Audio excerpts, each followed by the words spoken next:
Hello friends, नमस्कार। This Sanjay. आपका स्वागत है इस वीडियो सीरीज़ के 20th वीडियो में। और इस वीडियो का टाइटल है alternative conceptions of learning in children, understanding children's errors as significant steps in the learning process. ये टॉपिक CTET CDP सिलेबस में 20th टॉपिक है और हमारे चैनल पे सारे वीडियोस आपको इंग्लिश और हिंदी दोनों वर्जन्स में मिल जाएंगे।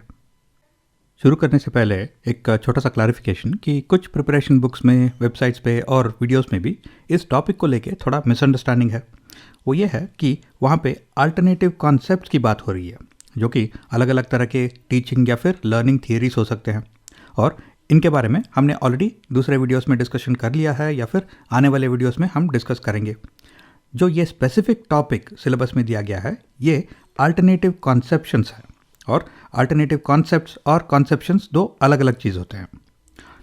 जैसे कि सिलेबस में लिखा गया है, alternative conceptions of learning in children and understanding children's errors as significant steps in the learning process.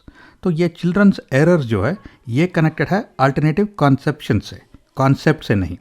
तो इस वीडियो में हम बात करेंगे कि ये अल्टरनेटिव कॉन्सेप्शंस होते क्या है और इसमें किस तरह के टाइप्स होते हैं और इनके क्या इम्प्लीकेशंस हो सकते हैं। फिर हम देखेंगे कि एरर्स और अल्टरनेटिव कॉन्सेप्शंस किस तरह से कनेक्टेड है और किस तरह से हम इन अल्टरनेटिव कॉन्सेप्शन से डील कर सकते हैं इन द क्लासरूम। और इस वीडियो के एंड में हम कुछ सैम्पल क्वेश्चन सॉल्व करेंगे पुराने क्वेश्चन पेपर्स में से। तो चलिए शुरू करते हैं। सबसे पहले तो ये अल्टरनेटिव कॉन्सेप्शंस होते क्या है। स्क्रीन पे आपको एक फ़ोटो दिख रहा है और ये फ़ोटो देखते ही आप इसे पहचान लेंगे कि ये एक सोलर एक्लिप्स है, यानी सूर्य ग्रहण। और इसका एक साइंटिफिक एक्सप्लेनेशन भी है कि जब मून सन और अर्थ के बीच में आता है तो मून का शैडो जो है वो अर्थ पे गिरता है और वहाँ पे अंधेरा छा जाता है। और क्योंकि मून सन को ब्लॉक कर रहा है तो सन एक्लिप्स हो जाता है, तो ये है सोलर एक्लिप्स। लेकिन अगर हम ट्रेडिशनली देखते हैं कि इसे किस तरह से एक्सप्लेन किया गया है, तो इंडिया में हम बोलते हैं कि राहु जो है उसने सन को सॉलो कर लिया है, निकल गया है। फिर चाइना में बोलते हैं कि एक ड्रैगन सन को खा लेता है, इसलिए वहाँ पे एक्लिप्स होता है। और वियतनाम में ये कहा जाता है कि एक जायंट फ्रॉग, मेंढक जो है वो सन को सॉलो कर लेता है। और कोरिया में बोलते हैं कि स्काई में कुछ कुत्ते होते हैं, डॉग्स, और वो सूरज को चुरा के ले जा रहे हैं, इसीलिए सोलर एक्लिप्स होता है। और नॉर्डिक कंट्रीज़ में ये कहा जाता है कि एक वुल्फ जो है वो सन को खा रहा है, इसीलिए सोलर एक्लिप्स हो गया है। यानी कि इस फिनोमिनन का एक साइंटिफिक एक्सप्लेनेशन है, लेकिन इसे अलग अलग तरह से अलग अलग कंट्रीज में एक्सप्लेन किया गया है, और ये है अल्टरनेटिव कॉन्सेप्शंस। जब ये अल्टरनेटिव कॉन्सेप्शंस गलत होते हैं, फैक्चुअली इनकरेक्ट होते हैं, तो इन्हें मिसकॉन्सेप्शंस बुलाया जाता है। तो अब हम अल्टरनेटिव कॉन्सेप्शंस को डिफाइन करें तो ये कुछ आइडियाज़ होते हैं जिनको यूज़ किया जाता है to explain various concepts and phenomenon. और ये अल्टरनेटिव कॉन्सेप्शंस जो है वो साइंटिफिक एक्सप्लेनेशन से मैच नहीं करते। तो ये अल्टरनेटिव कॉन्सेप्शन जो है वो सिर्फ एक इमेजिनेटिव एफर्ट होता है to describe and explain the world around us. जैसे कि सोलर एक्लिप्सेस सदियों से हो रहे। जो पहले ह्यूमन बींग्स थे, जब उन्होंने सोलर एक्लिप्स देखा तो उनको डर लगा होगा कि ये सन कहाँ जा रहा है, सन डिसअपियर क्यों हो रहा है। तो उनको कुछ तो एक मेथड चाहिए था, कुछ तो एक आइडिया चाहिए था जिसके थ्रू वो इस फिनोमिनन को अंडरस्टैंड कर पाए और दूसरों को समझा पाए।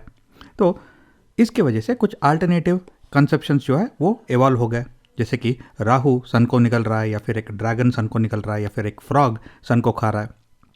तो इस तरह से अल्टरनेटिव कॉन्सेप्शंस डेवलप होते हैं, इवॉल्व होते हैं और अगले पीढ़ी को पास ऑन हो जाते हैं। एक और एग्जाम्पल हो सकता है कि इंडिया में पेरेंट्स अक्सर बच्चों को बोलते हैं कि बाहर जा रहे हो तो काला कलर का कपड़ा पहन कर मत जाओ, ब्लैक ड्रेस मत पहनो।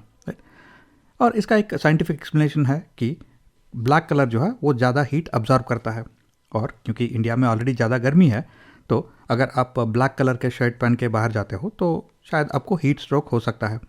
लेकिन इस साइंटिफिक एक्सप्लेनेशन के अलावा कुछ अल्टरनेटिव कॉन्सेप्शंस भी डेवलप हो चुके हैं।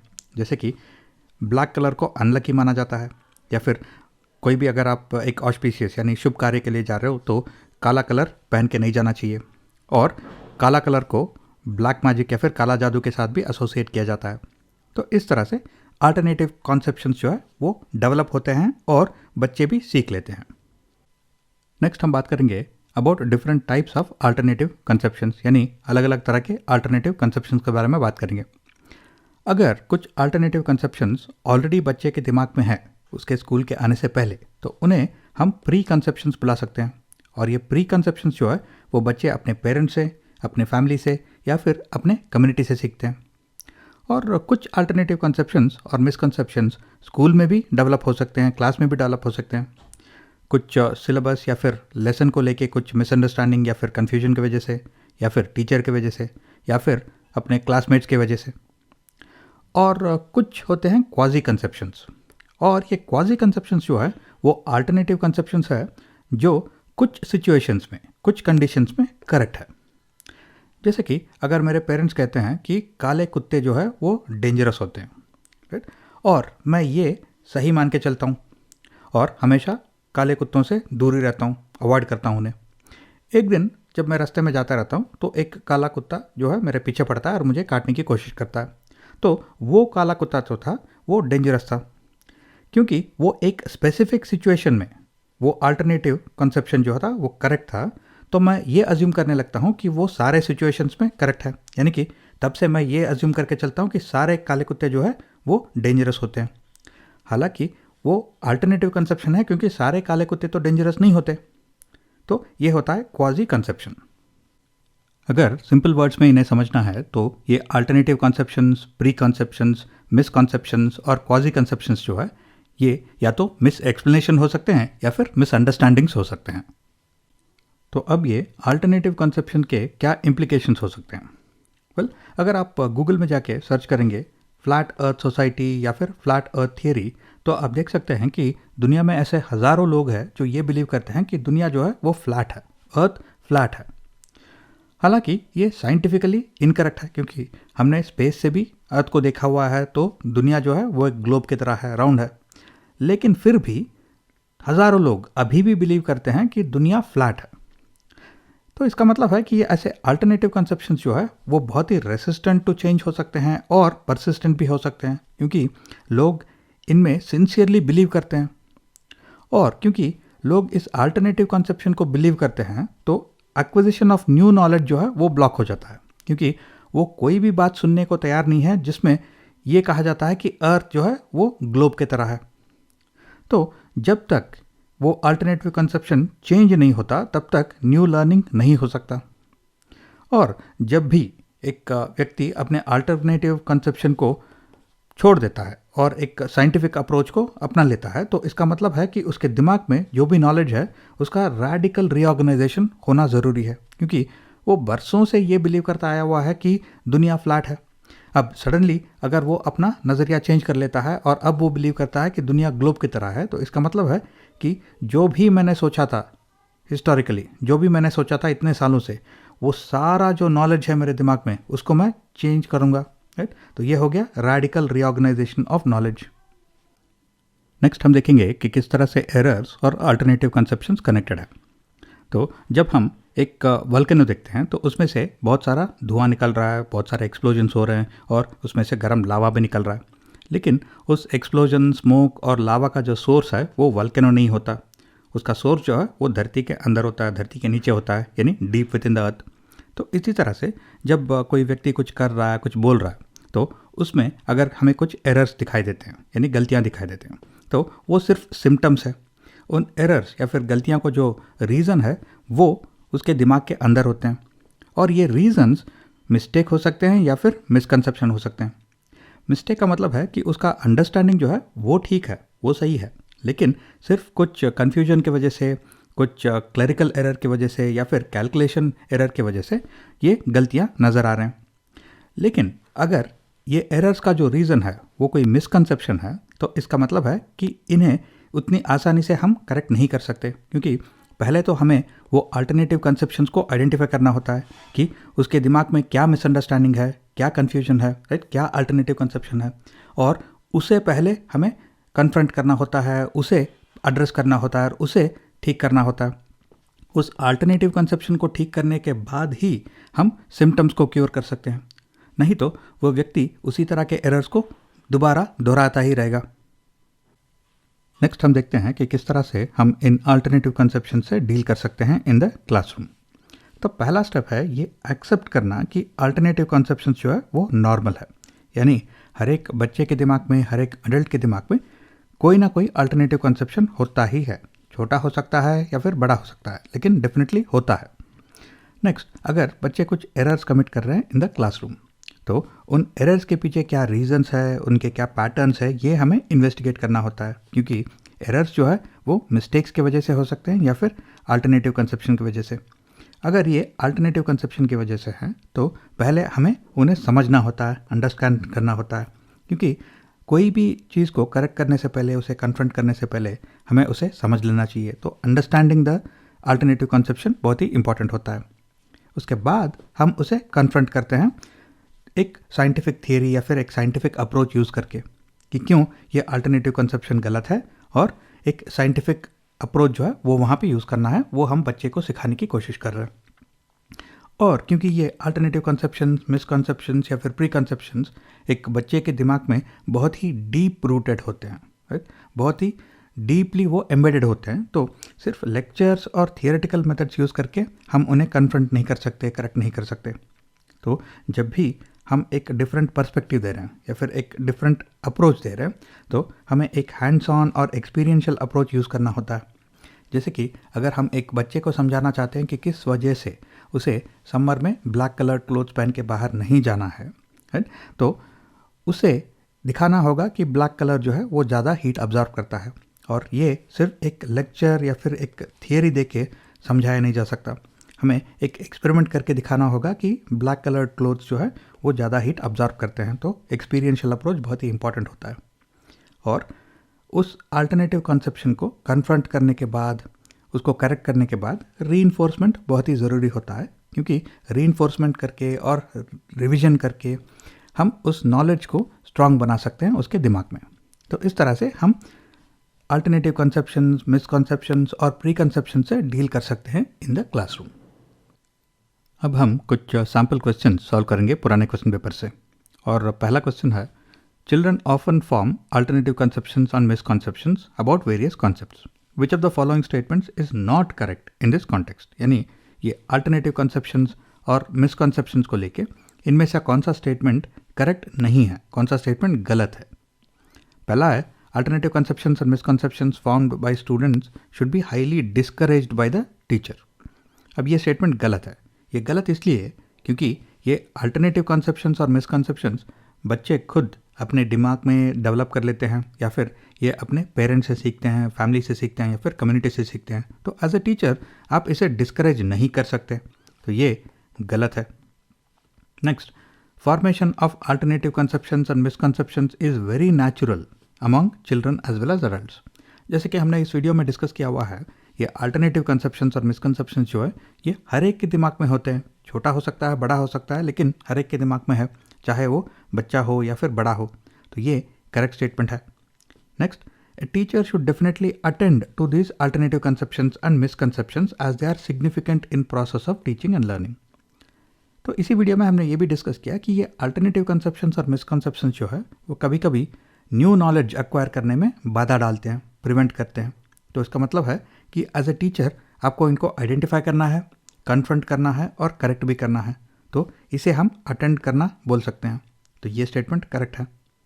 Next, alternative conceptions and misconceptions are not always baseless, rather they represent a children's intuitive idea about the world around them. अब जो भी अल्टरनेटिव कंसेप्शंस है, वो मिसकंसेप्शंस है, वो हमेशा बेसलेस नहीं होते, राइट। उनके पीछे कोई एक रीज़न हो सकता है, क्योंकि शायद बच्चे को वो साइंटिफिक रीज़न या फिर रैशनल नहीं पता है, तो इसलिए वो एक अल्टरनेटिव कंसेप्शन को यूज़ कर रहा है उसे समझने के लिए। जैसे कि अगर हम बोलते हैं कि आपको समर में ब्लैक कलर ड्रेस पहन के बाहर नहीं जाना है, तो इसके पीछे एक साइंटिफिक रीज़न भी है, ये कम्प्लीटली बेसलेस नहीं है। तो alternative conceptions and misconceptions are not always baseless, यानी हमेशा ये मन घड़न नहीं होते, इनके पीछे कोई रीज़न हो सकता है। तो ये स्टेटमेंट भी करेक्ट है। तो इसका मतलब है कि दिए गए स्टेटमेंट्स में से ओनली स्टेटमेंट 1 जो है वो इनकरेक्ट है, गलत है। Which of the following belief of a teacher is detrimental to students learning. यानी कि यहाँ पे 4 स्टेटमेंट दिए गए हैं, तो इनमें से कौन सा स्टेटमेंट गलत है ये हमें आइडेंटिफाई करना है। क्योंकि जो भी स्टेटमेंट गलत है, अगर टीचर उस स्टेटमेंट को स्ट्रांगली बिलीव करते हैं या फिर उसको मानते हैं, तो वो बच्चे के लर्निंग के लिए डेट्रीमेंटल या फिर हार्मफुल हो सकता है। तो हमें इन स्टेटमेंट्स में से गलत स्टेटमेंट आइडेंटिफाई करना है। पहला है errors are a part of the process of learning. ये करेक्ट स्टेटमेंट है, क्योंकि जब भी हम कुछ सीखते हैं, कोई भी इंपॉर्टेंट चीज़, कोई भी थोड़ा डिफिकल्ट चीज़ सीखते हैं, तो उसमें एरर्स करना जो है वो कंप्लीटली नेचुरल है, नॉर्मल है। तो errors are a part of the process of learning. Next, making errors is a shameful act for learners. ये गलत है, क्योंकि दुनिया में ऐसा कोई भी आदमी नहीं है, कोई भी औरत नहीं है जो गलतियां ना करे, राइट। तो गलतियां जो है वो शेमफुल नहीं होते, गलतियों के थ्रू हम सीखते हैं। तो ये स्टेटमेंट गलत है। Next, errors provide an insight into the gaps of the conceptual understanding of the learner. ये करेक्ट स्टेटमेंट है। ये करेक्ट इसलिए है क्योंकि अगर बच्चे क्लास में कुछ एरर्स कर रहे हैं रिपीटेडली, तो एज ए टीचर अगर आप उन एरर्स को थोड़ा इन्वेस्टिगेट करते हो तो आपको पता चलता है कि ये एरर्स मिस्टेक की वजह से है या फिर अल्टरनेटिव कंसेप्शंस की वजह से। और इस तरह से आपको बच्चे के कॉन्सेप्चुअल अंडरस्टैंडिंग और उसके दिमाग के अंदर का एक इंसाइट मिलता है। तो ये करेक्ट स्टेटमेंट है। Next, learners must be given space to make errors without fear of being reprimanded. ये भी करेक्ट स्टेटमेंट है, क्योंकि जब भी हम कोई भी डिफिकल्ट चीज़ सीख रहे हैं या फिर इंपॉर्टेंट चीज़ सीख रहे हैं तो हम डेफिनेटली कुछ एरर्स करेंगे, और इसके लिए हमें पनिशमेंट नहीं मिलना चाहिए, बल्कि ये एरर्स भी एक अपॉर्चुनिटी होते हैं सीखने के लिए। तो बच्चों को, लर्नर्स को स्पेस देना चाहिए, अपॉर्चुनिटी देना चाहिए कि वो कुछ एरर्स करे और वो गलतियों के थ्रू भी वो कुछ सीख सकते हैं। तो ये करेक्ट स्टेटमेंट है। तो इसका मतलब है कि सिर्फ एक स्टेटमेंट गलत है यहाँ पे। Making errors is a shameful act for learners, और टीचर को इस स्टेटमेंट में बिलीव नहीं करना चाहिए। तो आंसर है option 2। Misconception among children are what. अगर हमें इस सेंटेंस को कंप्लीट करना है तो इसमें से कौन सा वर्ड जो है वो करेक्ट है यहाँ पे। तो मिसकॉन्सेप्शंस अबनॉर्मल होते हैं? नहीं, ये कम्प्लीटली नॉर्मल होते हैं, क्योंकि सारे बच्चों में, सारे एडल्ट्स में कुछ मिसकॉन्सेप्शंस, प्री कॉन्सेप्शंस और अल्टरनेटिव कॉन्सेप्शंस होते हैं। क्या ये एटिपिकल होते हैं? नहीं, ये टिपिकल होते हैं हर एक बच्चे में और अडल्ट में। क्या ये नेचुरल होते हैं? हाँ, मिसकॉन्सेप्शंस, प्री कॉन्सेप्शंस और अल्टरनेटिव कॉन्सेप्शन जो है वो कम्प्लीटली नेचुरल होते हैं, क्योंकि ये एक तरीका है कुछ फिनोमिनन को, कुछ सिचुएशंस को एक्सप्लेन करने का, जब हमारे पास कोई साइंटिफिक एक्सप्लेनेशन नहीं है। क्या ये रेयर होते हैं? नहीं, ये बहुत ही कॉमन होते हैं। तो इसका मतलब है misconception among children are natural. It is important to what the misconceptions among students. तो इसमें से कौन सा वर्ड जो है वो इस ब्लैंक में करेक्ट बैठेगा? क्या हमें मिसकॉन्सेप्शन को क्रिएट करना है? नहीं, क्रिएट तो नहीं करना है। नेक्स्ट, क्या इन्हें आइडेंटिफाई करना है? हाँ, मिसकॉन्सेप्शंस को, प्री कॉन्सेप्शंस को और अल्टरनेटिव कॉन्सेप्शंस को हमें आइडेंटिफाई करना होता है, ताकि हम उन्हें कन्फ्रंट कर सके, करेक्ट कर सके। क्या उन्हें इग्नोर करना चाहिए? नहीं, क्योंकि ये मिसकॉन्सेप्शंस जो है वो नॉलेज एक्विजिशन में, यानी नए नॉलेज को एक्वायर करने में वो बाधा डाल सकते हैं, तो उन्हें इग्नोर तो नहीं करना है। नेक्स्ट, क्या इन्हें प्रमोट करना है? Definitely no. तो इसका मतलब है it is important to identify the misconceptions among students. Misconceptions among students represent which of the following, यानी कि दिए गए 4 स्टेटमेंट्स में से कौन सा स्टेटमेंट करेक्ट है अबाउट मिसकॉन्सेप्शंस। क्या मिसकॉन्सेप्शंस एक्सट्रीमली फ्लॉड और इरेशनल थिंकिंग प्रोसेस होते हैं? नहीं, क्योंकि कई बार एक मिसकॉन्सेप्शन के पीछे एक लॉजिकल और एक साइंटिफिक एक्सप्लेनेशन भी होता है, बस वो एक्सप्लेनेशन को सिखाया नहीं गया है बच्चों को। जैसे कि समर में काले कपड़े पहन के बाहर नहीं जाना चाहिए, इसके पीछे एक लॉजिकल और एक साइंटिफिक एक्सप्लेनेशन भी है, बस बच्चे वो नहीं जानते हैं। तो वो मिसकॉन्सेप्शन गलत नहीं है, लेकिन उसके पीछे क्या रीज़न है, किस तरह से उसको एक्सप्लेन किया गया है, वो गलत है। तो ये एक्सट्रीमली फ्लॉड और इरेशनल थिंकिंग प्रोसेस नहीं है। नेक्स्ट, क्या मिसकॉन्सेप्शन हायर ऑर्डर इमोशनल और इंटेलेक्चुअल एबिलिटीज़ को दर्शाते हैं? नहीं।